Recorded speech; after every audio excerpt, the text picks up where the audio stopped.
Hi,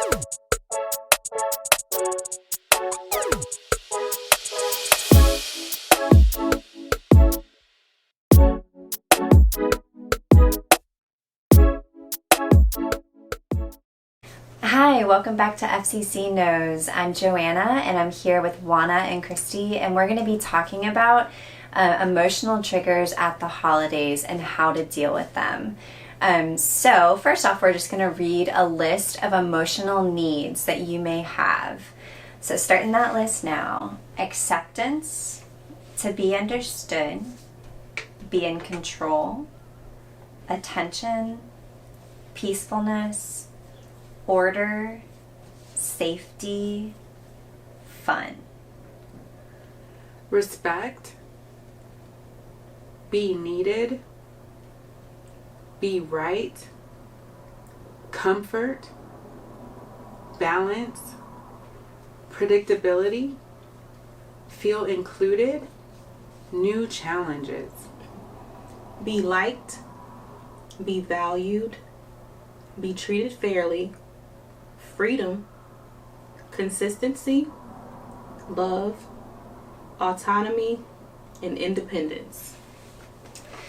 Awesome. So those are a list of some emotional needs that you might have.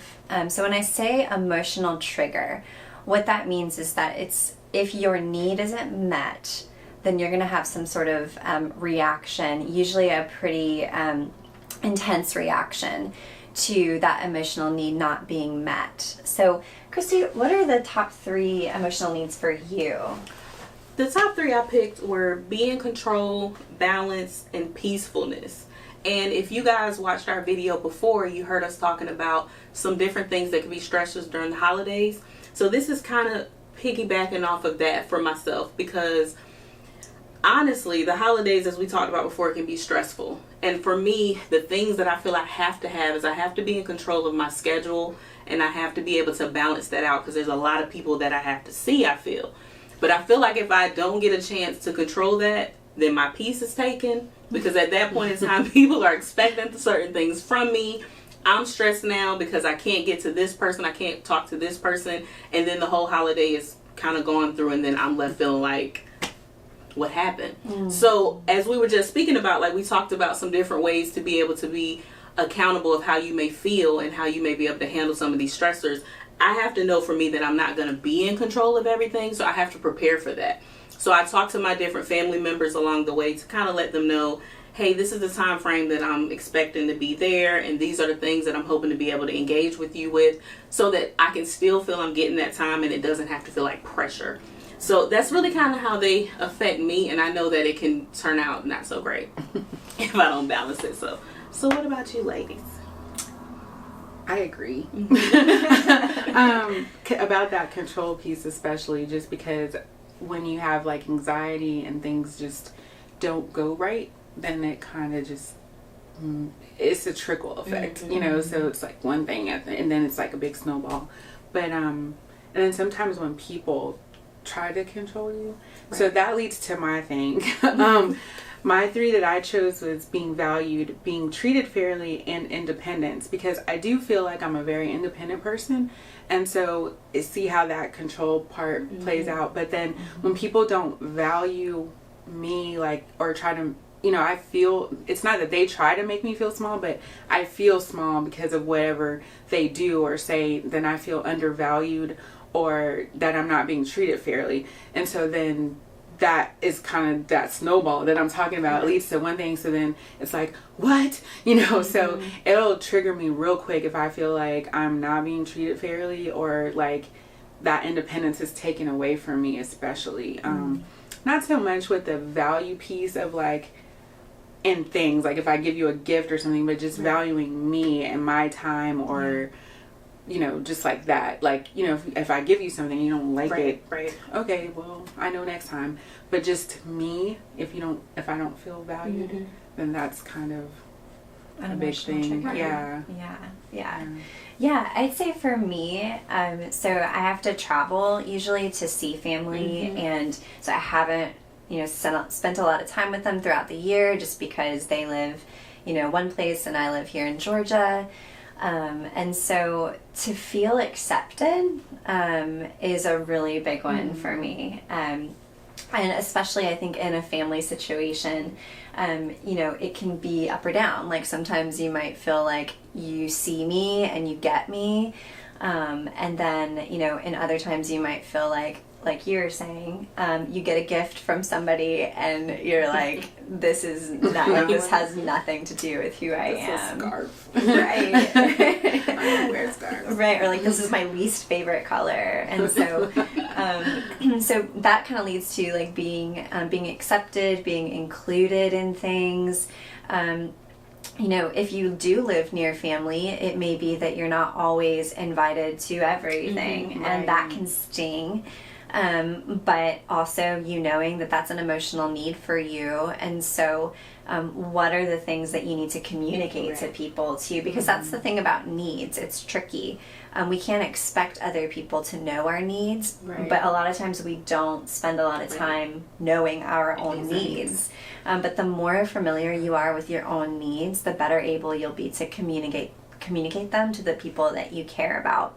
And hopefully won't end up in those situations where you're emotionally triggered and then it's like, you know, fights at the holidays and that can lead to depression and feeling isolated. So so that's why it's really, really important to identify your emotional needs. Yeah. Can I add something that just like came to me? When you were talking about being accepted and being included, because I do have such a blended family, like extended family as well. So I think sometimes that can really be hard for some people, or like how you were saying, just because you live distant from them, so you don't see those same people, so they're always getting together and then you're the outsider. So just I think even when we're getting together and celebrating, it is important to make everyone feel included, because you really don't know what other people are thinking. Because what if you're just the kid that's the one step kid or something?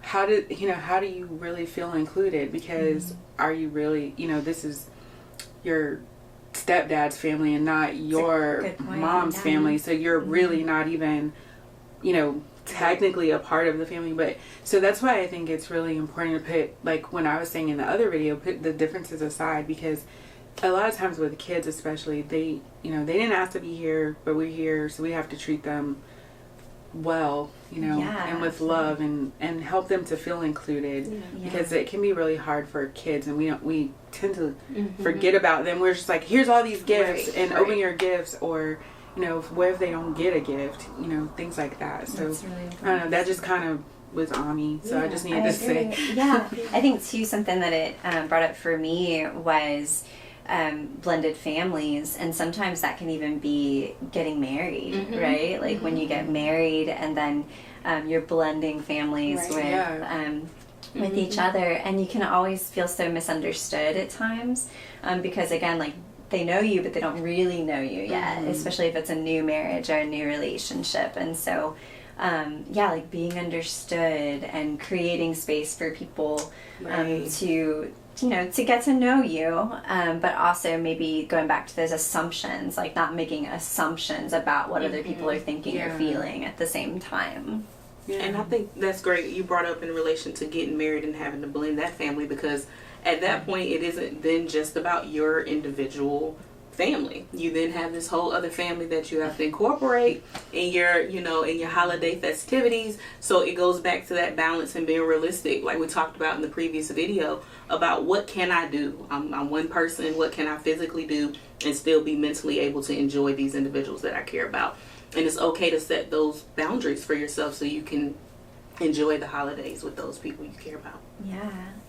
What I'm hearing a lot, guys, is that boundaries and communication is like the key to everything. The key to safety during a holiday season, and probably just any day. But boundaries and communication. Absolutely. And if you want to set yourself up for success, to not have a stressful holiday season, knowing what your needs are, and so that if you do get emotionally triggered, that you're not taking that out on the people that you love the most who are around you. Right.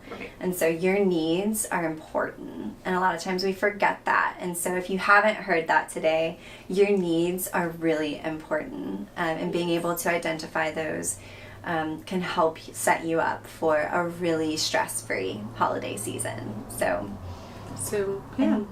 Any other words to add, ladies? No, I think we kind of covered boundaries, communication.